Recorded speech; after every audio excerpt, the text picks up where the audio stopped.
Hello and welcome to this quick guide on using the remote desktop virtual drive for file transfers. First, let's ensure everything is set up correctly. When you connect to your server, make sure the File Transfer option is selected.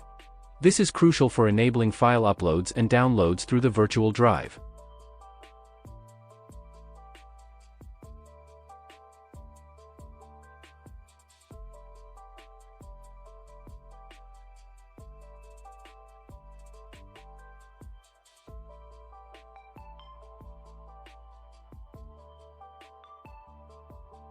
Now, let's start with uploading a file.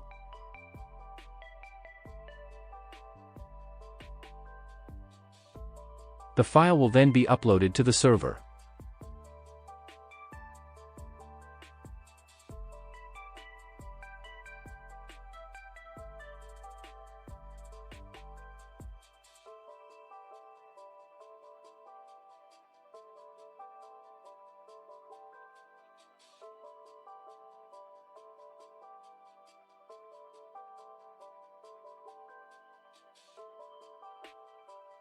For downloading, choose the file you wish to download from the server. Remember, always use the Copy option instead of Move. After dragging and copying the file, make sure to click once more in the Explorer window to complete the transfer. And there you have it.